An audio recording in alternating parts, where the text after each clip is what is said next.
বন্ধুরা, আজকের এই অবিশ্বাস্য ঘটনাটি শোনার পর আপনাদের পায়ের তলা থেকে মাটি যেন সরে যাবে, আপনাদের রক্ত জমে যাবে। কারণ এই ভয়াবহ ঘটনাটি ঘটেছে পবিত্র রমজান মাসের মধ্যেই, যখন সকলে আল্লাহর ইবাদতে মগ্ন ছিলেন। ঠিক সেই সময়ে এমন একটি ভীতিকর দৃশ্য প্রকাশ পেল, যা কেউ কল্পনাতেও আনতে পারেনি। রমজানের এই পুণ্যময় দিনগুলোতে যখন একজন হাফেজা যুবতীর মৃত্যু ঘটল, তখন তার জানাজা এবং দাফনের জন্য সবাই প্রস্তুতি নিতে শুরু করল। কিন্তু ঠিক সেই মুহূর্তে এমন একটি অদ্ভুত ঘটনা ঘটে গেল, যা দেখে গোটা এলাকার লোকজন আতঙ্কে কাঁপতে লাগল।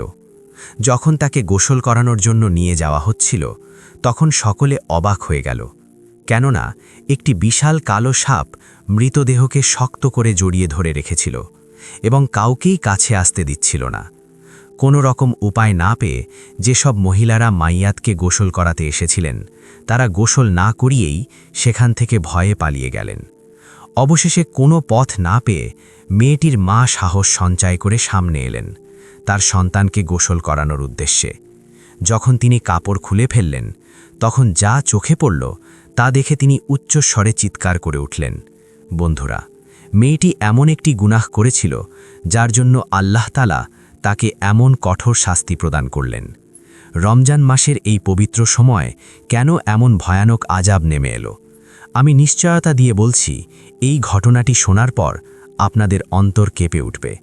তাই ভিডিওটিকে 1 সেকেন্ডের জন্য এড়িয়ে না গিয়ে শেষ পর্যন্ত দেখতে থাকুন, কারণ এতে এমন একটি শিক্ষা লুকিয়ে রয়েছে, যা প্রত্যেক মুসলিম নারীর জন্য জানা অত্যাবশ্যক।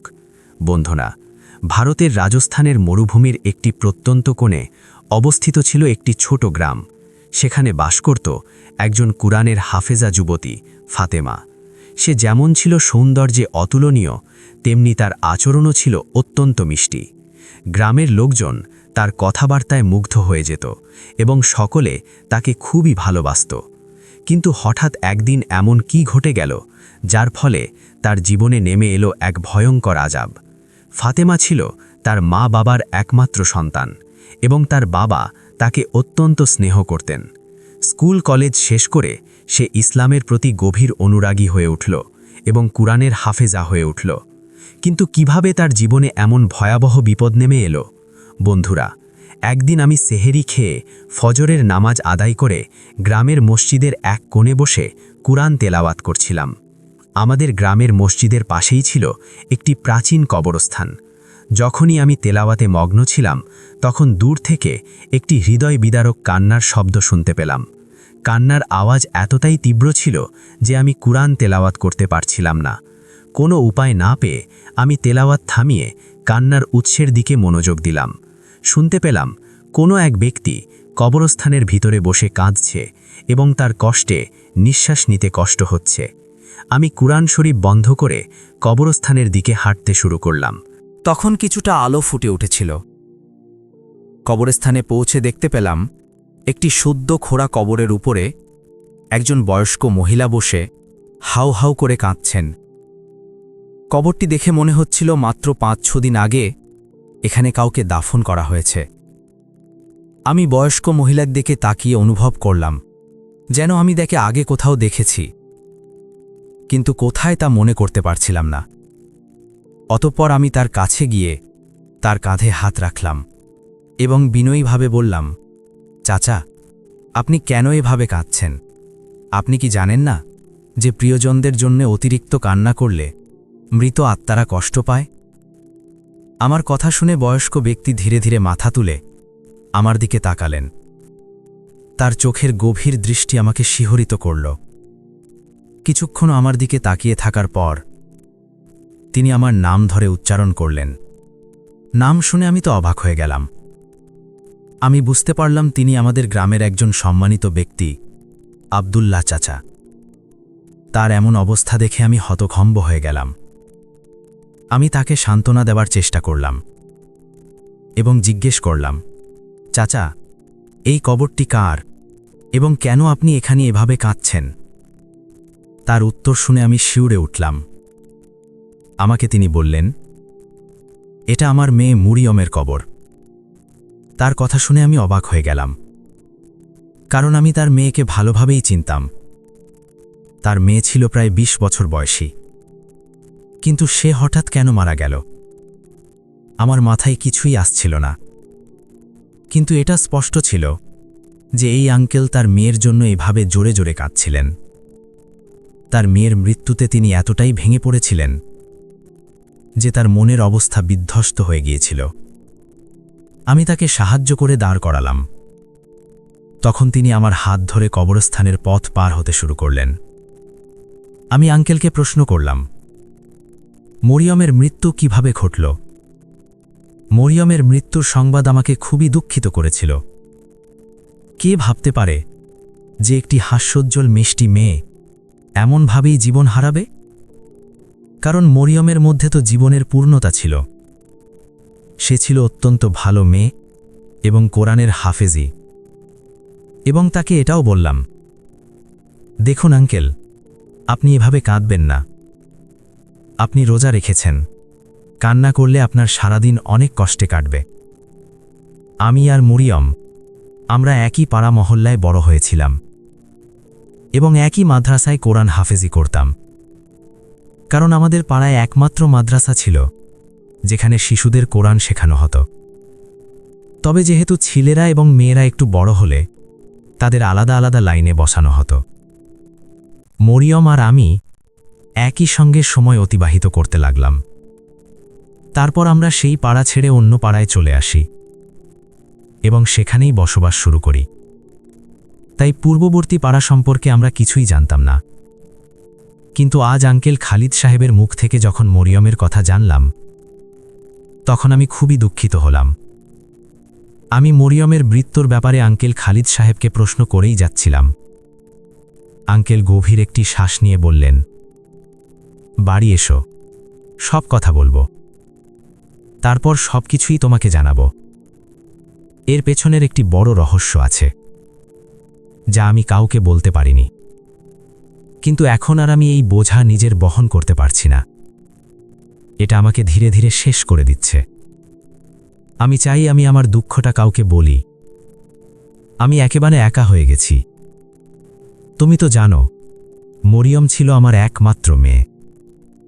সে আমাকে একেবারেই একা রেখে চলে গেছে। আর এখন আমার বাড়ি যেন আমি সবসময় একা থাকি।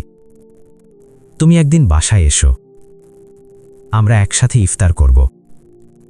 আর আমি মরিয়মের সব কাহিনী তোমাকে শোনাব। আমি আঙ্কেলের সাথে কথা বলতে বলতে এটা প্রতিজ্ঞা করেছিলাম যে শীঘ্রই আমি তার বাড়িতে যাব এবং তার সাথে ইফতার করব ও মরিয়মের মৃত্যুর পেছনে রহস্যটা জানব। কেননা আমার মনে অনেক প্রশ্নই জন্ম নিচ্ছিল যে মরিয়মের মৃত্যুর পেছনে এমন কী রহস্য থাকতে পারে যা তাকে এত তাড়াতাড়ি মৃত্যুর দিকে ঠেলে দিল এবং তার বাবাকে এমন বিধ্বস্ত ও বৃদ্ধা করে তুলল। আমি আঙ্কেলকে তাদের গাড়িতে বসিয়ে নিজের বাড়ির দিকে রওনা হলাম। এরপর 2 থেকে 3 দিন খুবই ব্যস্ততার সাথে সময় কাটালাম। কিন্তু তারপর মরিয়মের কথা হঠাৎ আমার মনে পড়ে গেল। তার মৃত্যু আমাকে খুবই দুঃখিত করেছিল, কারণ আঙ্কেলের কথাগুলি আমাকে গভীর চিন্তায় ফেলে দিয়েছিল। তিনি বলেছিলেন মারিয়ামের মৃত্যুর পেছনের একটি বড় রহস্য আছে। তাই আমি আজকেই তাদের বাড়িতে যাওয়ার সিদ্ধান্ত নিলাম। আমি তাড়াতাড়ি নিজের কাজ শেষ করলাম এবং পুরানো পাড়ার দিকে রওনা হলাম।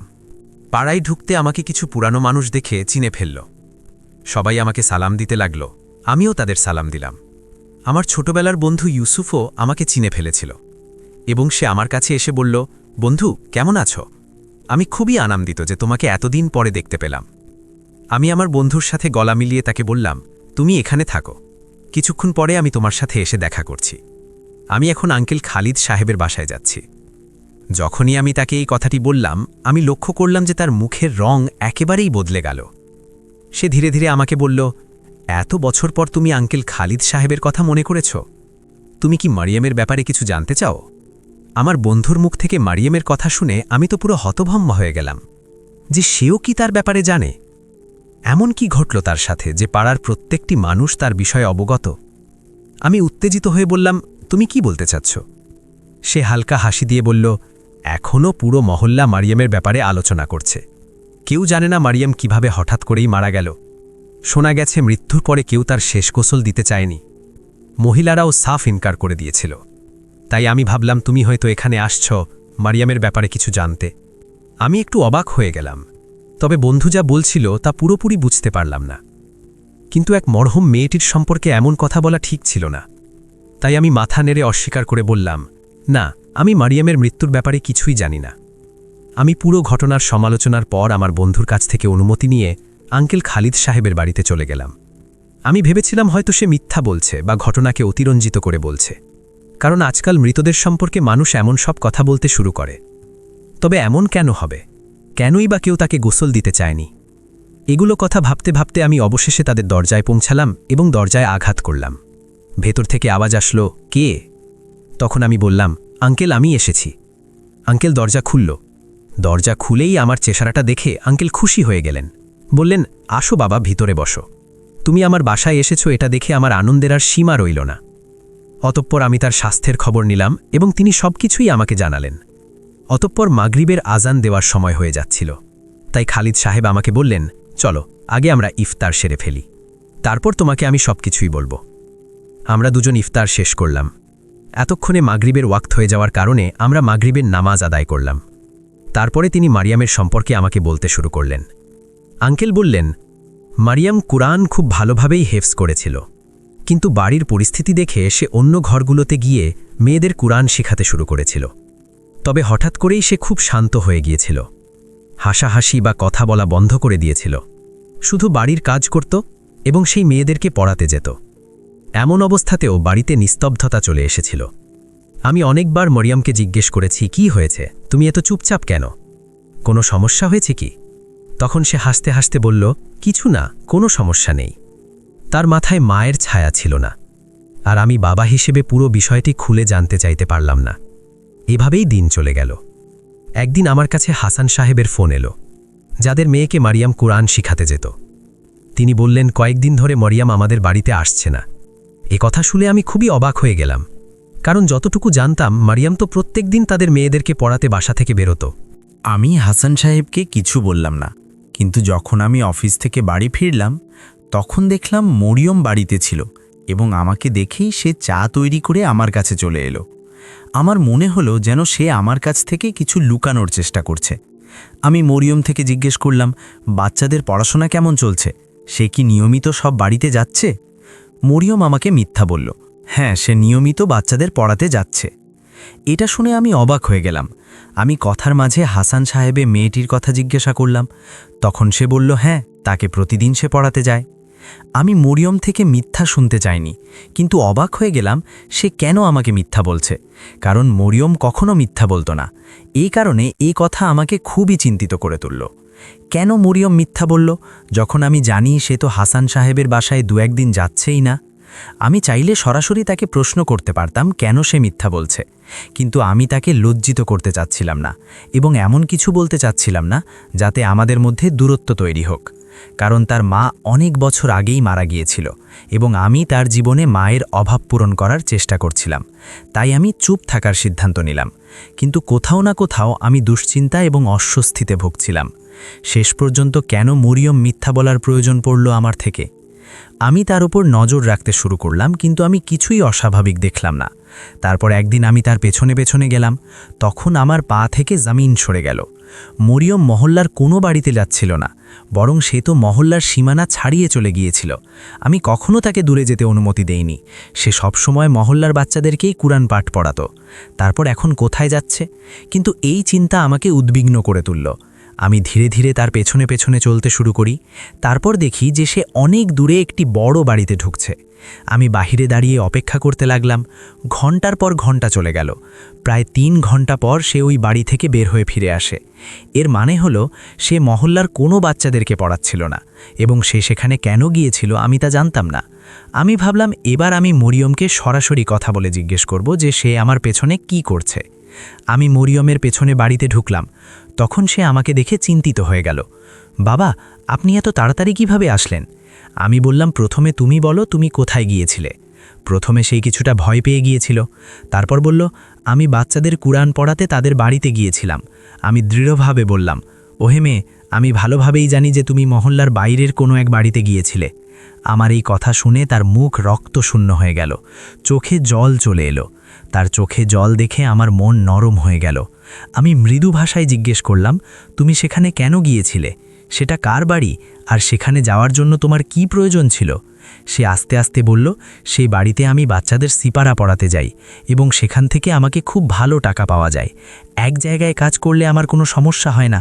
সে বলল, যদি আমি আপনাকে বলতাম আপনি না করে দিতেন, কারণ আপনি আমাকে কখনোই মহল্লা ছাড়িয়ে যেতে অনুমতি দিতেন না, তাই আমি এটা আপনাকে বলিনি। মরিয়মের এই কথা শুনে আমি রেগে গেলাম এবং বললাম, ভবিষ্যতে আমাকে বলার আগে কোনো কাজ করবে না। সে কান্না করতে করতে আমার গলা জড়িয়ে ধরল। এরপর থেকে আমি মরিয়মকে ওই বাড়িতে যাওয়ার ব্যাপারে বেশি কিছু বলিনি, কিন্তু আমি কোনো আপত্তি জানাইওনি, কারণ আমি চেয়েছিলাম যেন তাকে এতটুকু স্বাধীনতা দেওয়া যায় যাতে সে নিজেকে কোনো বন্দি মনে না করে। তবে সম্ভবত এরা ছিল আমার সবচাইতে বড় ভুল, যে আমি চোখ বন্ধ করে আমার মেয়ের প্রতিটি কথাই বিশ্বাস করেছিলাম। কয়েকদিন পরেই মরিয়মের শরীর খুবই খারাপ হয়ে গেল। সে জ্বরে বিছানায় পড়ে গিয়েছিল। এমন পরিস্থিতিতেও সে পড়াতে যাওয়ার জন্য অনড় ছিল। আমি অনেক কষ্ট করে তাকে বাড়িতে আটকে রাখলাম, কিন্তু তার অবস্থা দিন দিন আরও খারাপ হতে লাগল। তারপর একদিন হঠাৎ করেই তার বমি শুরু হলো এবং এক মুহূর্তের মধ্যেই আমার সামনে আমার মেয়ে মারা গেল। তার মৃত্যু আমাকে ধ্বংস করে দিল। আমি ডাক্তারকে ফোন করে বাড়িতে ডেকে আনি। ডাক্তার বলে যে জ্বর তার মস্তিষ্কে প্রভাব ফেলেছে, তাই খিঁচুনি হওয়ায় তার মৃত্যু হয়েছে। আমার জন্য এটি ছিল এক বিশাল আঘাত। স্ত্রীর পর মেয়ে ছিল আমার একমাত্র জীবনের আশ্রয়। এখন সেও আমাকে ছেড়ে চলে গেছে। আমার মনে হচ্ছিল যেন পৃথিবীটাই ভেঙে পড়েছে। তবে এরপর আমি আরও বড় ধাক্কা খেয়েছিলাম, যা আমি ভাষায় প্রকাশ করতে পারিনি। ধীরে ধীরে মহল্লার লোকেরা মরিয়মের মৃত্যুর খবর পেল এবং তারা আমাদের বাড়িতে আসতে শুরু করে। আমি কিছু মহল্লার মহিলাদের কাছে গিয়ে মরিয়মকে গোসল দেওয়ার জন্য ব্যবস্থা করি। কিন্তু যখন গোসল দেওয়ার মহিলারা এসেছিলেন এবং মরিয়মকে গোসল দেওয়া শুরু করলেন, হঠাৎ যে কি ঘটল! এক মুহূর্তের মধ্যেই তারা চিৎকার করে বাহিরে বের হয়ে আসলেন এবং আমার মরিয়মকে গোসল দিতে পারলেন না। তিনি আমার কাছে হাত জোর করে ক্ষমা চেয়ে সেখান থেকে বিদায় নিলেন। আমি কিছুই বুঝতে পারলাম না। তারপর আমি আরও একটি মহিলার ব্যবস্থা করলাম। মহল্লার কিছু মহিলারাও তার সঙ্গে অংশ নিয়েছিল এবং মরিয়মকে গোসল দেওয়ার জন্য গিয়েছিল, কিন্তু তারাও সেখান থেকে পালিয়ে গেল। তবে আমি কোনো উপায় না পেয়ে আমার ভাইয়ের স্ত্রীকে বললাম, আপনি আমার মেয়েকে গোসল করান, আর মরিয়ম তো আপনাকে মা বলেই ডাকত। আমার ভাইয়ের স্ত্রী অর্থাৎ তার মা তাকে গোসল করানোর জন্য কাপড় উঠালো। তখনই সে চিৎকার করে বাহিরে বের হয়ে আসলো যে মরিয়মের পেটের ওপরে নাকি একটা বিশাল সাপ বসে আছে। আমার মেয়ের ব্যাপারে লোকজন নানা রকমের গল্প বানাতে শুরু করল। এরপর ধীরে ধীরে আমার বাড়ি ফাঁকা হয়ে গেল। আমি কিছুই বুঝতে পারছিলাম না যে এসব কি ঘটছে। এরপর আমি দেখলাম যে আমার মেয়েকে কেউ গোসল দিতে চাচ্ছিল না। এ সময় আমি কি করব কিছুই বুঝে উঠতে পারছিলাম না। আমি আমার ভাইয়ের বউয়ের কাছে হাত জোর করে অনুরোধ করলাম যে আপনি এই কাজটি করেন। মরিয়ম তো আপনাকে মা বলেই ডাকত, আর সে তো আপনারও মেয়ে। এমনটা কেন হচ্ছে তার সাথে আমরা কেউ কিছু বলতে পারবো না, কিন্তু মায়ের দায়িত্ব আপনি পালন করেন। যদিও তিনি হাফিজে কোরআন ছিলেন এবং খুবই আল্লাহ ভক্ত, তিনি সেখানেই বসে সূরা বাকারা পড়লেন এবং একাই আমার মেয়েকে গোসল দেওয়ার জন্য ভিতরে গেলেন। তারপর যখন গোসল দিয়ে বাহিরে এলেন, তিনি যা বললেন তা আমার জন্য খুবই আশ্চর্য ছিল। তিনি আমাকে বললেন যে তার পেটের কাছে সাপ ছিল এবং তার গলার কাছে এমন একটি চিহ্ন ছিল যা শিয়া হওয়ার চিহ্ন। কিন্তু এই চিহ্ন কিভাবে তার গলায় এলো? আমার মেয়ে তো মুসলমান ছিল এবং হাতে যে কুরআন ছিল, তাহলে সে শিয়া কিভাবে হতে পারে? তার চাচি বললেন যে তার শরীরে আরও কিছু এমন চিহ্ন ছিল যেন কেউ তাকে অত্যাচার করেছে। আমার মেয়ের চাচির এই কথা আমাকে ভয়াবহভাবে স্তম্ভিত করে দিল। আমি মোটেও ভাবতে পারিনি যে তার চাচি গোসল দেওয়ার পর এসব রহস্য উন্মোচিত করবে। আমি একাই তার দাফনের ব্যবস্থা করেছিলাম। কোনো পুরুষই এই জানাজায় অংশ নেয়নি। আমি মনে মনে ভাবলাম আমি এ কথা কাউকেই বলবো না, অন্যথায় আমার প্রিয়তম ইজ্জত নষ্ট হয়ে যাবে। কিন্তু আমি আর সহ্য করতে পারলাম না, তাই আমি আমার এক বন্ধুর সাহায্য নিলাম। তিনি পুলিশ অফিসার ছিলেন। আমি তাকে পুরো ঘটনা বললাম। তখন সে ওই বড় বাড়ির লোকদের বিরুদ্ধে একটি এফআইআর দায়ের করালো। তারপর ধীরে ধীরে সব রহস্য উন্মোচন হতে লাগল এবং জানা গেল যে এই ব্যক্তিরাই মরিয়মকে লোভ দেখিয়ে নিজের বাড়িতে ডেকে নিয়ে এসেছিল। যদিও সে হালাল পথে ছিল, কিন্তু তার লোভ তাকে ধ্বংস করে দিয়েছিল।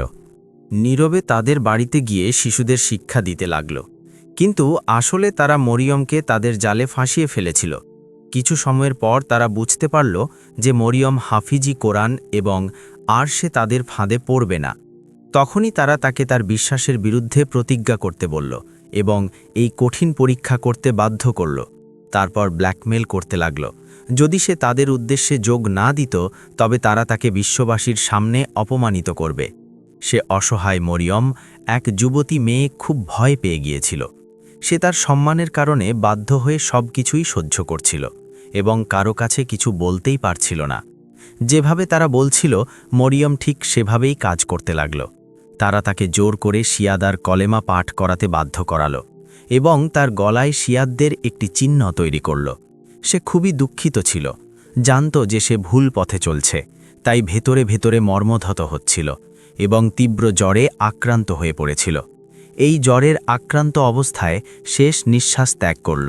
আমি ভালো করে জানি যে এই মেয়ে মুসলমান ছিল এবং ইসলাম অবস্থায় এই পৃথিবী থেকে চলে গেছে, কারণ সে হৃদয়ে শিয়া ছিল না।